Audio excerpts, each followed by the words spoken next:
views and opinions expressed in this podcast are those of the individual participants and do not necessarily reflect the views of their institutions, employers, or affiliates. This content is for informational and discussion purposes only and should not be taken as official policy, guidance, or advice. Welcome, everyone, to episode number 6 of our podcast, AI on the Quad.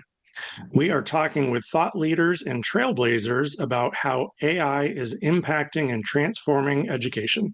I am your host, Phil Spitzy. And I'm your co-host, Andy Tynes. And we are excited to welcome Larissa Black to the podcast. For the audience who may not know you, Larissa, could you please just kind of give us an overview of your background as well as your current role? Sure. Well, thank you, Phil and Andy, for having me on. I think this is a very important conversation right now.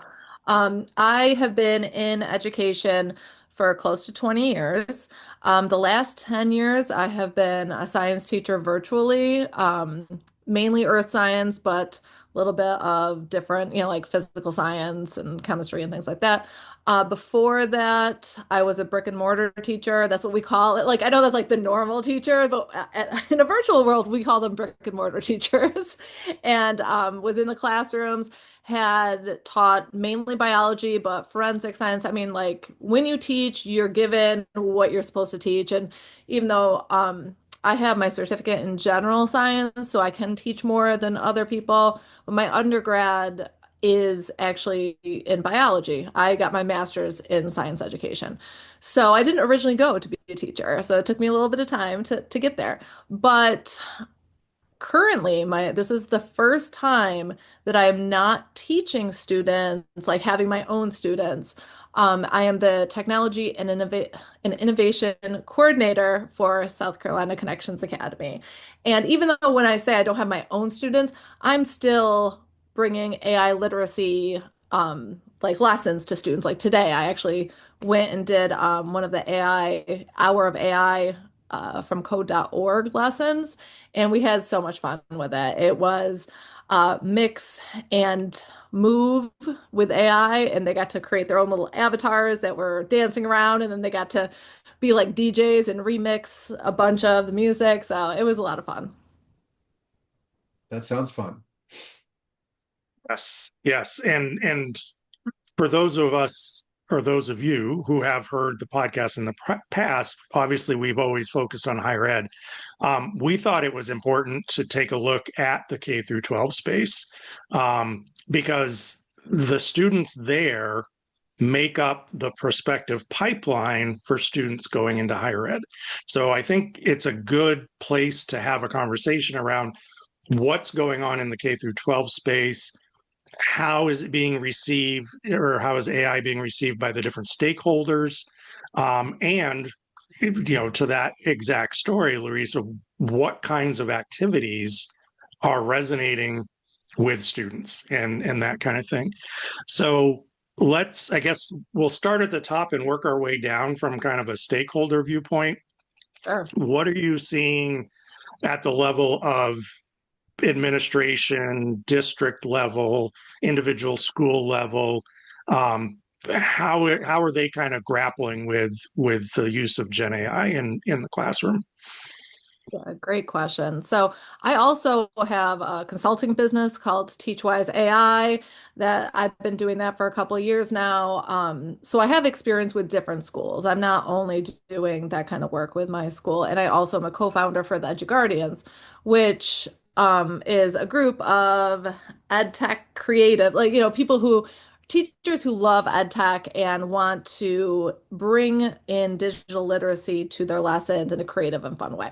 So I've seen lots of different ways in which, schools are dealing with AI.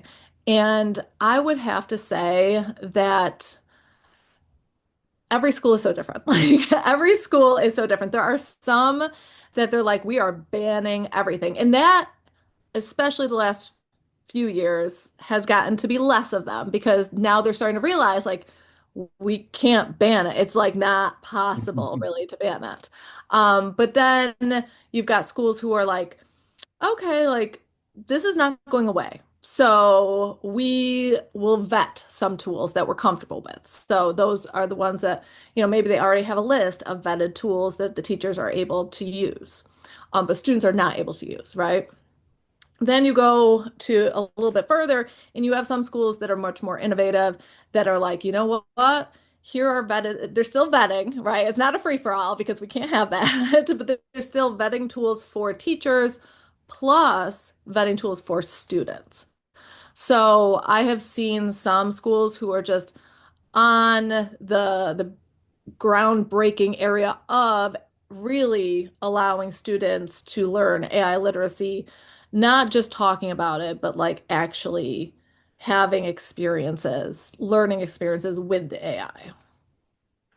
That is very interesting. And you mentioned teachers. I'm curious, what kind of reactions are you seeing and hearing from the teachers themselves from Yeah, so LLM? over the past few years, at the very beginning, after ChatGPT came out, I did a quick instructional fair type of session about just ChatGPT. Like, this is what it is, this is what you can do with it, like that kind of thing.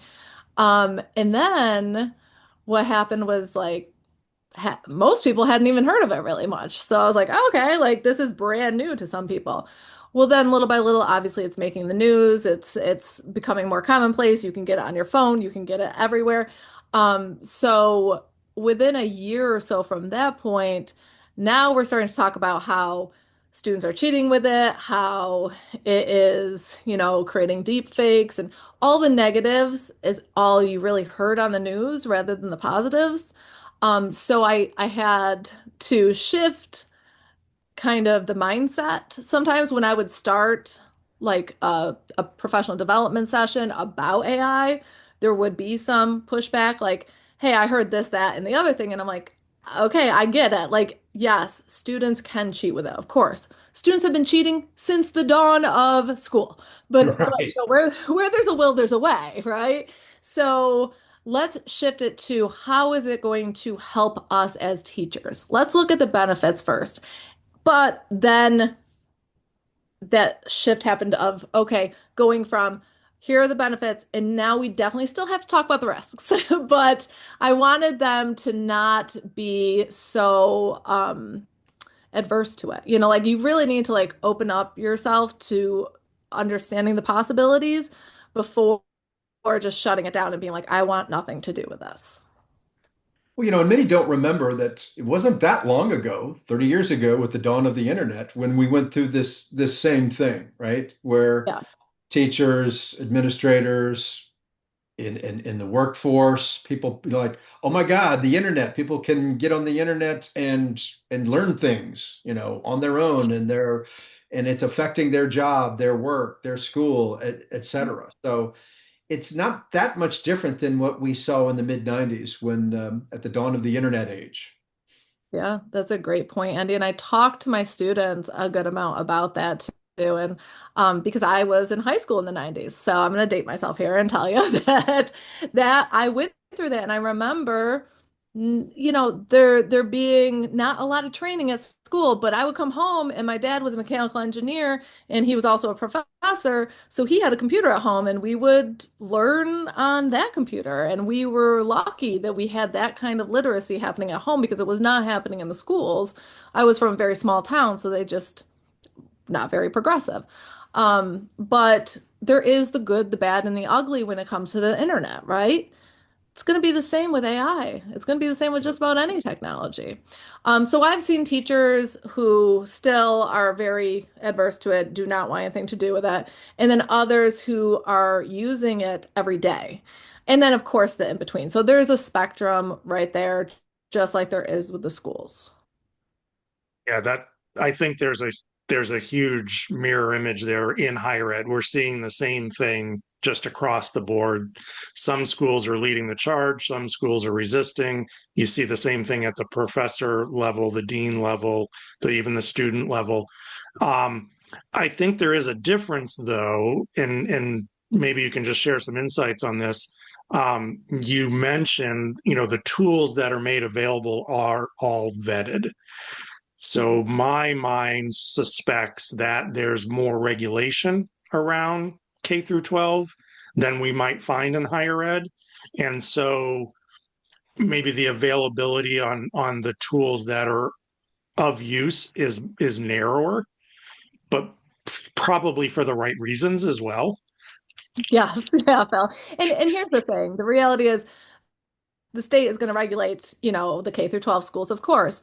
Um, However, our students, our high schoolers especially, are still going home and using whatever tools they want. I Right. mean, there is AI on Instagram, on Snapchat, on their Grok is on X. Like there are so many different ways to use different AIs that honestly they're going to use it. So we need to have those conversations and especially once they get to college, like how are you using it ethically, right? How are you using it to enhance your voice rather than replace your voice? Well, and the students in general are learning how to use lots of technology faster than most of their parents and teachers. They're Yep. usually ahead of the pack. Mhm. Definitely. Yep. Definitely. Yep. Um, and I want to also just make another very rudimentary analogy of your both of your points around AI now, internet before. You can say the same thing about a pile of sticks. It can be used for good to light a fire and cook a meal, or it can be used for bad. Yeah, So it's I think what more people I think what the struggle is more about in some ways is just the velocity at which this is coming. It's much faster, right? And maybe the impact as well is much broader. So and there's yeah, it's interesting times. it Not the definitely first is. time I will say that on this podcast. Yeah, I mean, For sure. no matter what it is, I was thinking about the automobile actually, same kind of a thing, right? Where like, I'm not getting rid of my horse. I'm not going to get in one of those things, and they're bad. People die in the. So the same thing. There's always going to be innovators, early adopters, late adopters, and then the bulk of the people somewhere in the middle. So It's a great whenever point, anything Andy. new comes along, that's part of the industrial age or the technology age. This is what we're going to see. Yeah, yeah. And I have to say that when I was in Orlando a couple weeks ago and there were these Waymos, like the cars that were driving themselves. And I was just kind of like creeped out by it. Like I know that they're around, but I don't see it very much in Rock Hill, right? Like we're we're in South Carolina. I'm not. Charlotte just started getting them like a few weeks ago, actually. So I'm gonna see them more around here. But my son, especially, he's 11 years old, and he was like, he couldn't stop looking at it. He's like, there's no one driving that car. This is the weirdest thing I've ever seen. I was like, it's just going to be typical by the time he's my age. He's going to be like just jumping in cars with nobody driving, or at least not a human driving. Right. Very true. Very true. The next is going to be the trucks driving across the country, driverless. That's a little scary, but it will happen here at some point. Probably not in the too Yeah. distant future. That's right. What's the I guess just to kind of wrap up the student side of things a little bit, what's the general sentiment of students around AI? Is it wonder? Is it fear? Is it, man, this is making cheating super easy, right? Like, I love this stuff. yeah, Yeah. It is a little bit all over the place. And honestly, I I thought that, especially with the kind of work I do, I thought students were using it actually more than they claim to be. And I mean, like in general, like not to cheat or whatever, but just in general. I've been into different live lessons with our teachers where I'm doing like a small 10-minute training, asking students their ideas and like how they're using it and things like that. And like half of them are like, I don't want to use it because of the environmental impact. And I was like, that's a great point, Wow. again, as much of a proponent I am for AI, I also am trying to only use it when I really need to, or when I'm like, this is the best. I'm not, I don't want to use it just all the time off the cuff because I'm going to lose some kind of skills if I am constantly using it. But also, I don't want to be affecting the environment as much. Just like when you leave a room in your house, you're turning off the lights, right? Or when you brush your teeth, you're turning off the water as you're brushing.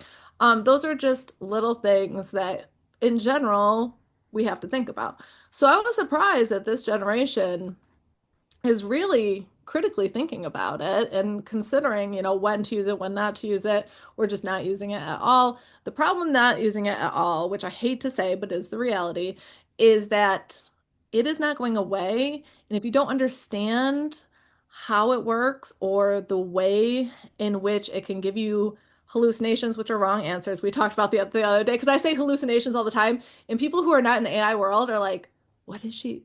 What is she talking Right. about? Yeah. So I'm like, when it lies to you very confidently, and then the bias that is in the algorithms, for sure. I mean, we need to be aware of that.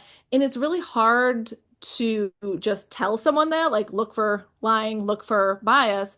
It's really like you have to be using it to understand where you're going to find it. So I think Yeah. eventually, because we're going to see it everywhere. It's already everywhere.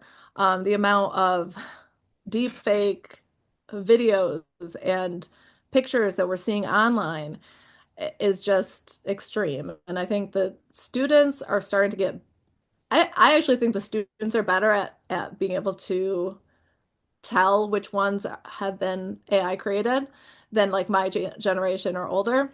Oh, totally. But it's important that we have those conversations and that students do, like try out the AI a little bit. Um, because it's probably going to be a part of their job at some point. Right. Right.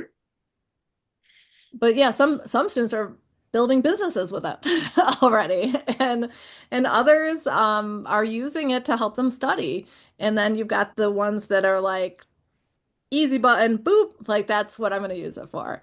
Unfortunately, they don't realize how it's taking away their voice if they use it that way. And even back in my day when I was in high school, we had Cliff Notes and Cole's Notes for book summaries. And so Mhm. now they just get maybe better summaries faster. But it's kind of the same thing, right? And it all comes back to what is it that you want to accomplish and what are your personal objectives. So and you're going to see all types from a student standpoint and probably parents as well. So kind of segue to that, what are you seeing and hearing from parents? Is it different than what you see and hear from students? Um, Not completely different. Again, there's that spectrum of some parents just have no idea that it even exists because they're just not tech savvy or they don't have a computer or they, just use their phone for maybe calls and texts. And then you have other parents who are using it at their jobs or they're the ones creating the AI, So there's a fair amount, but in the middle, I would say, because we do have sessions every month trying to bring the community in to talk about AI literacy, and it's an evening because I know that parents work during the day, so we do these evening sessions once a month. And what I've heard mostly is that they're worried about job loss, like are their kids going to have jobs in the future? They're worried about the, it taking away their critical thinking skills and reading skills and being able to analyze, all those types of things that like is pretty much the point of school, right? Being able to learn these skills. But I think a lot of them don't realize that they also have to worry about the emotional attachment that some kids can have to a chatbot. And that's scary because we've seen recently in the news some very tragic stories about what can happen there. So I think, one thing that I did bring up at one of the sessions was here are some ways to start the conversation, which is like sentence starters kind of, right? Like start with this question, ask them about, do they use it in their social media? Um, I think that if we can be open and honest about it and let the kids know that like, hey, okay, well, you use that to cheat. Now let's talk about how we can use it to enhance rather than to cheat, right? Like showing them, because what are they going to do when their friends are like, hey, you just have to press this button and then it'll do the work for you. It's even hard as an adult not to want to press that button, right? So I Sure. think those conversations do need to be had at home for sure. And just being aware of what is out there is important. I think you hit upon a very critical definition or boundary, if you will, right? Um, Mhm. and there's been studies, MIT, Anthropic have all kind of done studies on this. And I was recently introduced to this term cognitive friction. That's how the development of the brain occurs. So while you're in school, cognitive friction is good. When you get into the workforce, you try to avoid cognitive friction as much as possible because you just want to get the task done so you can get paid and go home.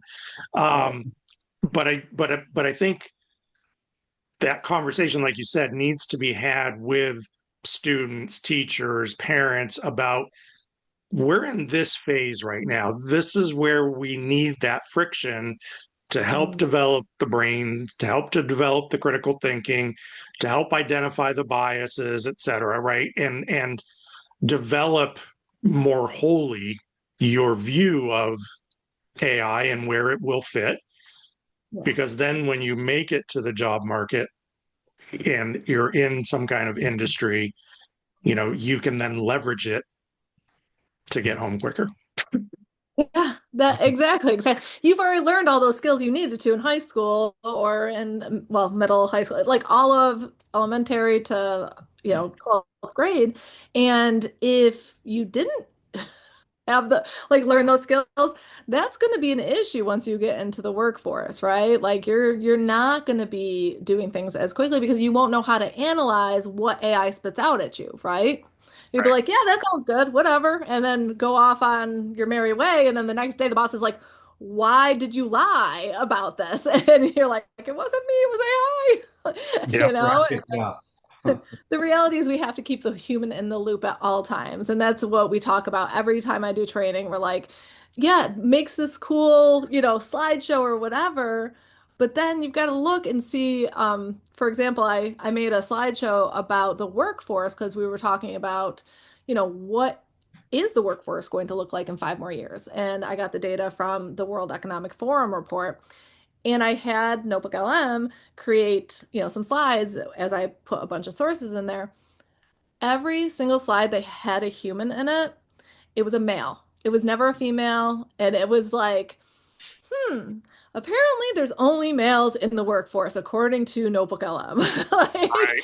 And so Wow. I didn't use those slides, even though they were beautiful, they were great, but I was like, no. And so what I did, like what I've done from that point on is I'm still using Notebook LM, but I'm cautiously or like prompting it saying, make sure that if you're going to include humans, that there's diversity, right? Like prompting it is really important Yeah. because otherwise that bias shows through like crazy. Yeah, that's crazy. I've not done that before. What I always find myself contending with, which is not nearly as egregious, is spelling mistakes. You know, in image creation, it's all over the map. It's crazy. I spend more time in Photoshop editing spelling mistakes than I ever have as a photographer. Which Yeah, is just crazy. So, um, I but totally. but obviously, your point is carries more weight for sure, for sure. Well, I Um, have I have a little like trick that you can do instead of having to go to Photoshop. And I know you know Photoshop really well because you did photography, but if you use Canva at all, there is an AI magic tool that will grab the text from an image, and then you can just click on it and actually type out which is like incredible. Perfect. And I've been Wow. expecting the other, chat tools. They need to catch up with that. They need to create editable elements Thank you. of Thank of you. the final image, and then we're great. Then we're off to the races. Um, Besides kind of Notebook LM, slide creation, et cetera. What are some of the other kind of examples that you're sharing with teachers, parents, students to enhance classroom learning versus that, do it for me kind of approach? Yeah, well, we always go back to, well, what are the skills that you're trying to learn here, right? So those skills are not the things that you want to use AI for. But if you're trying to, like, for example, you've got to write an essay, but brainstorming is what you're having a problem with and you're having a hard time with brainstorming. Well, the brainstorming process is not what you're being graded on or like what the skill is that you're being focused on. You're focusing on the actual essay. So as long as that's what the rubric says, right? So there's nothing wrong with using it to brainstorm if you're having writer's block. Like, hey, this is what I was thinking, but I don't know for sure. And like, ask me some questions about this specific information, that whatever it is. So like going back and forth and asking the AI to ask you questions and give you some maybe more ideas, a list of ideas possibly. There are times where I'll ask AI to give me a list of ideas and I hate all of them. And I'm like, no, I'm not going to use any of them. But the students need to realize that like AI does not have all the answers and you do need to do some of it yourself. Another strategy I like, if you're again in the essay writing realm, and I've used it with my own children here at home because I'm not an English teacher, I'm a science teacher. So sometimes I'm like not super confident in that I know that they'd get this grade or like they're reaching those specific skills in the rubric. And I would take the essay and just run it through like whatever you're comfortable with. When it comes to ChatGPT, I have turned off the training on mine because I don't want the information that I put in there to go back into the training. I didn't always care about that, but now that I'm doing more personal stuff, I don't want to do that. And I don't want to take that essay and have it go back into the training, right? Like I want my kids' work to be their work. So just asking for feedback, like here's the rubric, here's the essay, give me feedback. Like, what can I do better? So it's almost like you have a teacher before it even goes to the teacher, right? And it's helping you and guiding you. And, Or a tutor, like back in, yeah, I know I saw less of this in my college days, but lots of class, probably at the larger schools, lots of professors have a TA, right? An yeah. advanced student who's there to help the lower class students get through the course.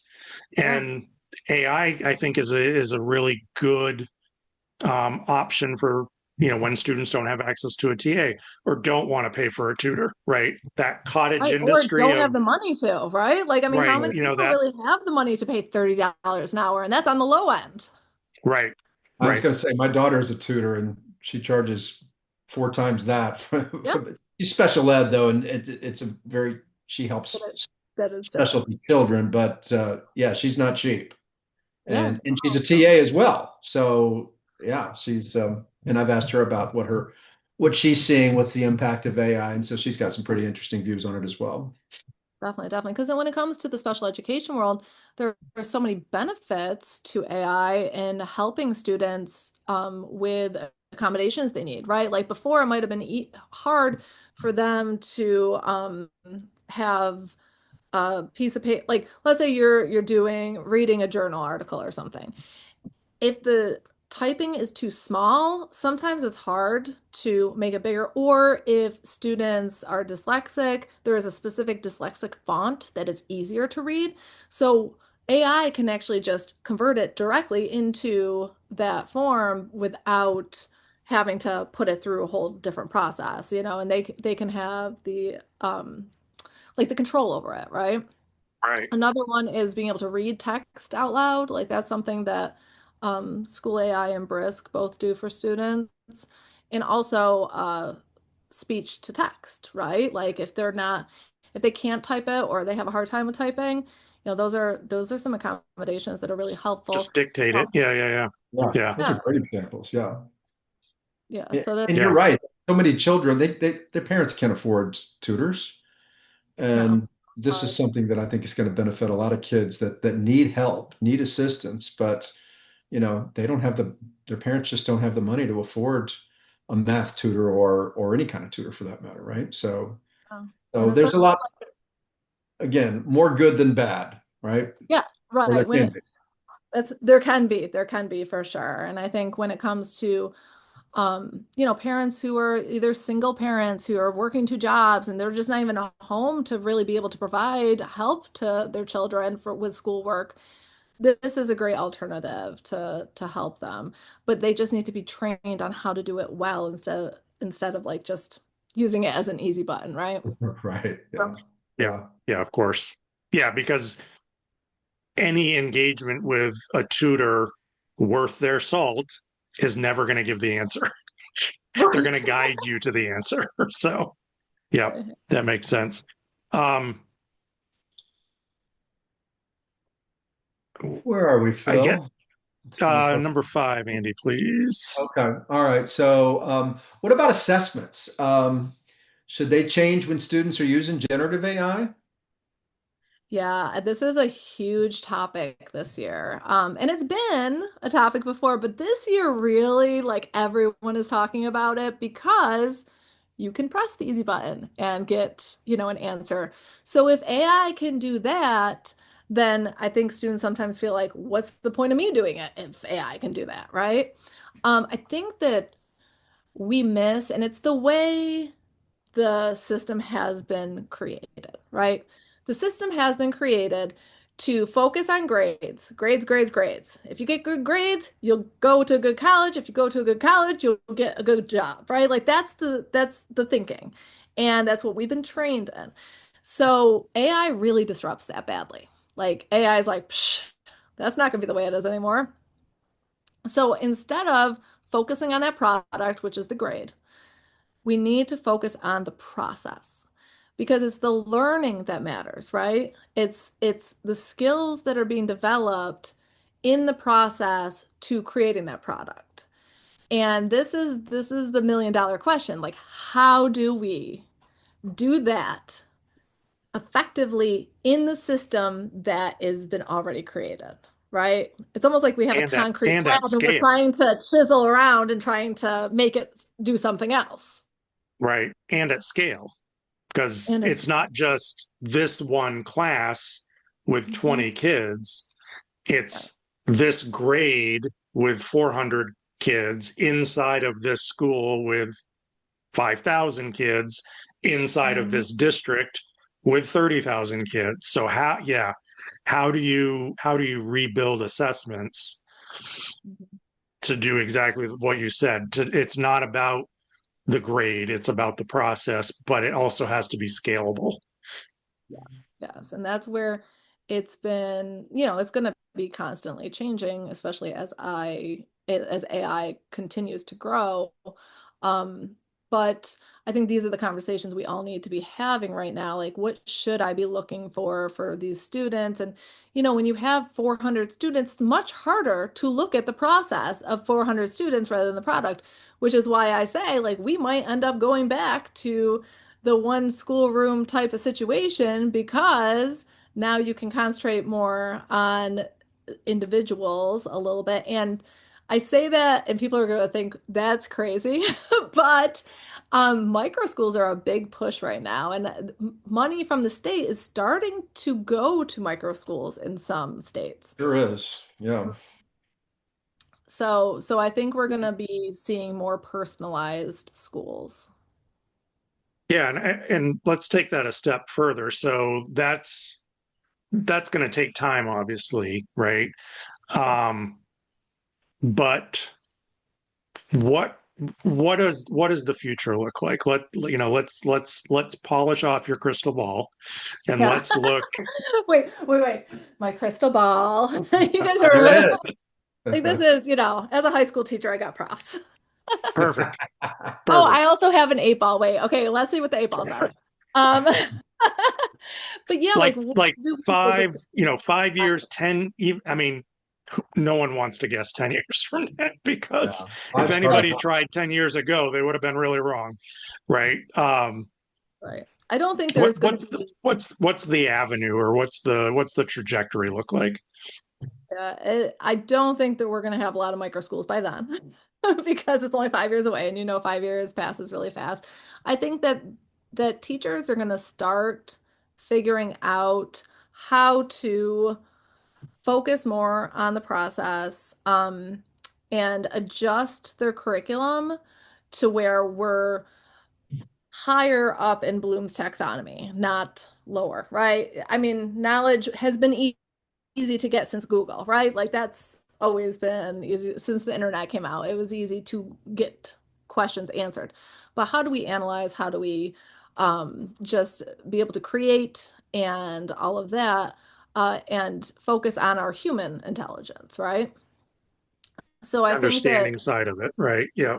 yeah, I think we're gonna lessen the amount of grades that are gonna happen and focus more on a process. So instead of like, okay, here's all of the different things that we're gonna be doing throughout the semester, we're gonna be like, there's one project and we're focusing on that project, and it's like they're creating like a portfolio for the entire semester. And I think that that would be a better way to focus on the process than the product. And I know that little by little, there's products that you come up with throughout that, but we need to slow down with the standards, with like, how much we expect students to just regurgitate, because that's not what they're going to be doing in the future. They're going to be creating, and it's going to be AI that's regurgitating. Think of industries where both of those come into play, the kind of the answers and the process, like a nurse, right? Mhm. I much rather have a nurse who's good at putting in an IV versus a nurse who can just regurgitate drug interactions. Drug interactions can be looked up, right? um, I still want them to have a little bit of base knowledge there Of about drug course. interactions, right? Of And course. that they can happen. Right. And during the creation process, we are learning, right? We are learning information as we create. Yeah. But I think that we need to decrease the amount of standards in every state, because the standards usually go back to regurgitation of facts, you know? Yeah. Yeah. Yeah. I remember I did one of my certifications for work, and the certification exam was in a closed room, camera on me, watching me take the exam. It was multiple choice on the screen. I Mhm. couldn't bring anything in with me except what I had on my, for clothes. And that was just regurgitation. That was me spending, months memorizing Mhm. every possible question and answer so that I would score well when I sat in that blank room with 60 multiple choice questions. Did did that certify me as a quote unquote expert in this particular technology? Yes. Could I have proved any of what I tested on? Don't know. It wasn't the point of the certification exam. So yeah, process is going to be king. I think you're 100% right. Thanks.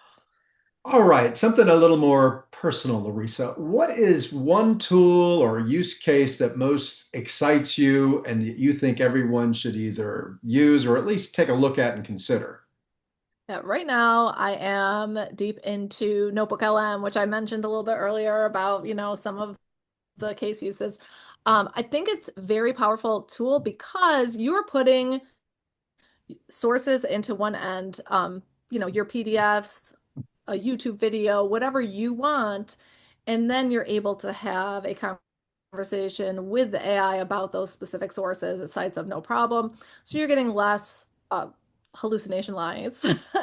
You are going to be able to be more focused, and I feel like that's really important. And now they've got the studio where you can create flashcards and create quizzes and slides and infographics and all these cool things that will help you to understand the material better. And when it comes to science, like that's, visualization is really important for these difficult concepts.